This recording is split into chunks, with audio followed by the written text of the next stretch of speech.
Leo tunazungumzia Christmas. Christmas ni nini? Christmas ni nini? Maana tunaona watu wengine wananunua bia, wanakunywa siku ya Christmas. Wengine wanasherekea kwa kufanya dhambi siku ya Christmas. Wengine wanasafiri kwenda huko, wanalala kwenye maloji huko mikoa mingine kwa ajili ya starehe siku ya Christmas. Lakini je, ni sawa? Je, ni halali? Christmas ni nini? Bwana Yesu asifiwe. Nimeandika Christmas ni siku iliyoteuliwa na Wakristo wote duniani. Christmas ni siku iliyoteuliwa na Wakristo wote duniani ili kusherehekea siku ya kuzaliwa kwa mkombozi. Siku ambayo ukombozi ulikuja. Bwana Yesu asifiwe. Amen. Tufafanue kidogo neno Christmas. Christmas ni siku ambayo iliteuliwa na waumini duniani, wakaiweka siku hiyo kwamba iwe ndio siku pekee ambayo tutakuwa tunaadhimisha au kusherehekea kuzaliwa kwa Mwokozi. Kwa sababu Yesu alizaliwa miaka mingi iliyopita. Habari za Christmas zilikuwa zikisimuliwa na watu walijua hivyo kwamba Yesu alishazaliwa, lakini Mungu aliwafunulia kanisa lililopo duniani kutokana na majira ambayo wanasimuliwa, kwa wakaamua kuweka tarehe 25 iwe ni siku ya kusherehekea kuzaliwa kwa Kristo. Amen. Bwana Yesu asifiwe. Amen. Na utakutana na maswali, watu watakuuliza, watasema ni kweli alizaliwa tarehe 25? Waambie najua alizaliwa kweli. Najua alizaliwa kweli. Ndio maana niko huru. Ndio maana mimi nimeokoka. Lakini siku si kitu. Siku imewekwa ili tuendelee kuadhimisha kuzaliwa kwa mkombozi. Lakini kikubwa zaidi mwambie mimi nimeokoka. Dhambi nimeiacha. Bwana Yesu asifiwe. Hiyo ndio Christmas. Wakati ule walizaliwa watoto wengi sana, wanaume kwa wanawake. Wengi alizaliwa Yohana wakazaliwa. Lakini mtoto huyu alizaliwa kwa namna ya tofauti. Mtoto huyu alizaliwa kwa namna ya tofauti. Namba moja, kuzaliwa kwake huyu kulikuwa kwa tofauti. Tukisoma katika Luka 2:6 mstari wa 7. Kuzaliwa kwake kulikuwa kwa tofauti. Luka 2:6 hadi 7. Biblia inasema, ikawa katika kukaa huko siku zake za kuzaa zikatimia, akamzaa mwanawe kifungua mimba, akamvika nguo za kitoto, akamlaza katika hori ya kulia ng'ombe, kwa sababu hawakupata nafasi katika nyumba ya wageni. Amen. Bwana Yesu asifiwe. Huyu ni Mariamu wakiwa na mpenzi wake Yusufu. Sasa mtoto anazaliwa, lakini mtoto huyu nimesema alizaliwa kwa njia tofauti na wengine. Kwanza ni mengi tu yanayoonyesha.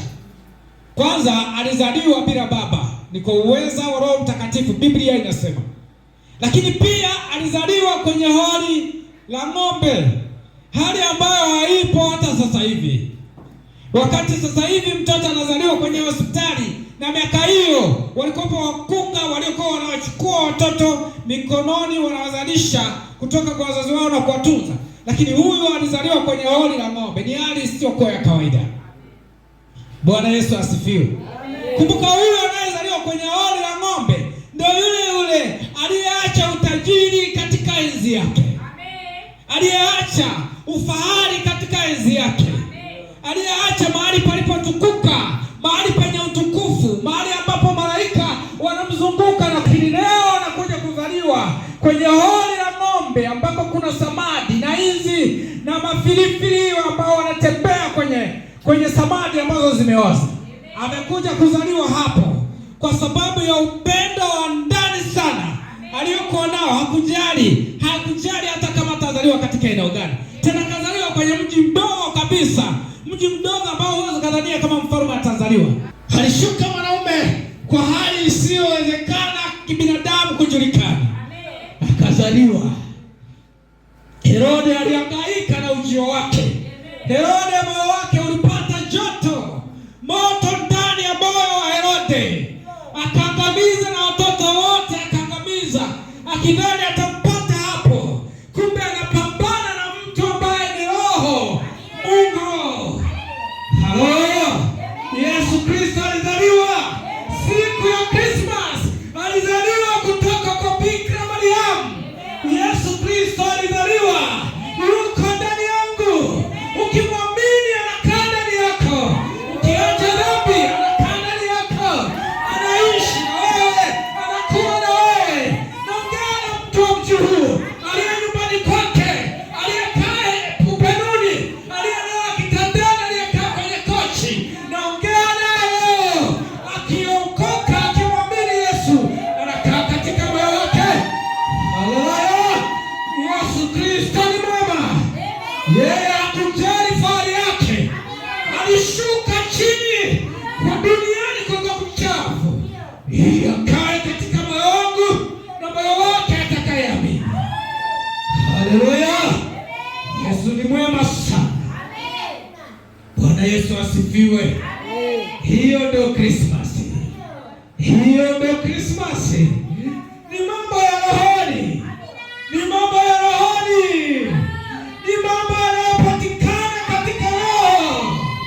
Ndio maana watu walio kimwili wanashindwa kuyaona. Mataifa wanasherehekea kwa kufanya dhambi siku takatifu, wameshindwa kuona. Ni mambo ya rohoni. Walio rohoni wanayaona. Walio rohoni wanatambua. Wananyenyekea na kusogelea msalaba wa mwana wa Adamu. Jina la Yesu litukuzwe. Haleluya! Nampenda Yesu. Yeye ni mwema mno. Alinipenda mimi nisiyependeka, mnyonge mno kutupwa.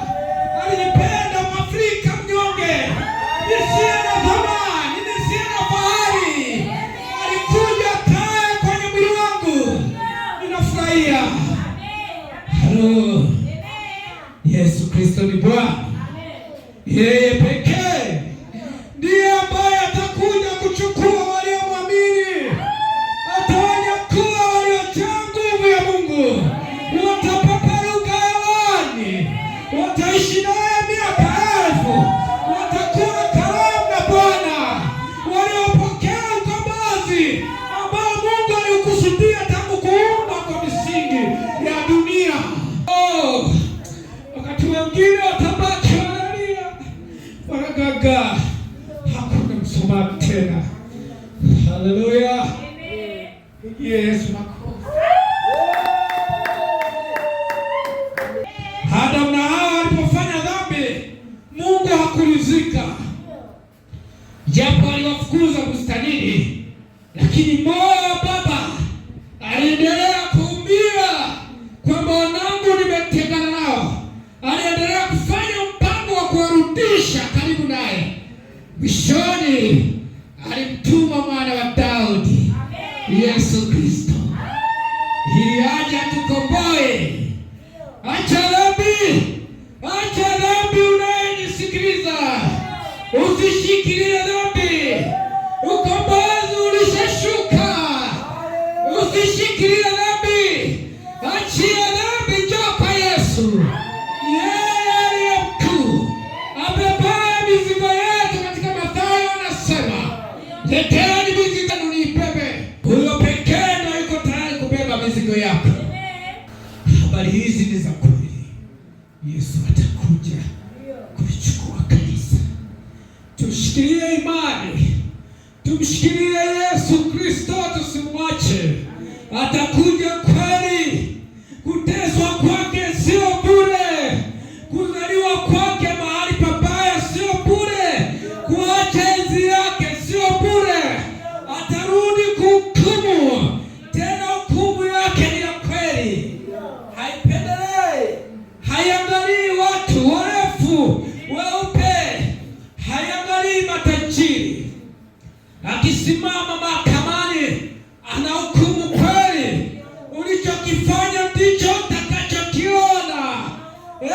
Mtu wa mjuu, sauti ingie masikioni mwako kiroho, kwa sababu ni maneno yaliyo hai yasiyokufa yakaote kwenye kichwa chako.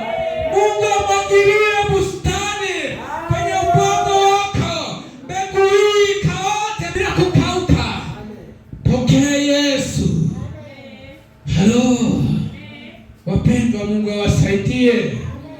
Msiache kufanya kazi hii, ni kazi ya maana. Usirudi nyuma, usikubali kuacha njia hii, ishikilie hivyo hivyo, sawa na watu walio kwenye mafuriko.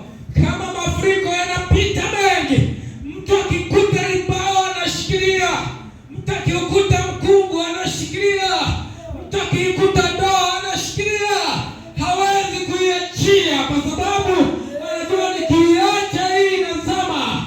Shikilia imani uliyoishika, usiachie. Ni wakati wa mafuriko, utazama, utazamishwa katika dunia. Umepata imani sahihi, acha, usibadilike, ishikilie imani hii. Haleluya. Yesu Kristo aseme na moyo wako. Napenda kuambia watu habari za Mungu kwa uchungu, kwa sababu mioyo ya watu imekuwa migumu, wanachelewa kuelewa. Asante Yesu Kristo. Namshukuru Mungu kwa maneno haya. Mungu awabariki.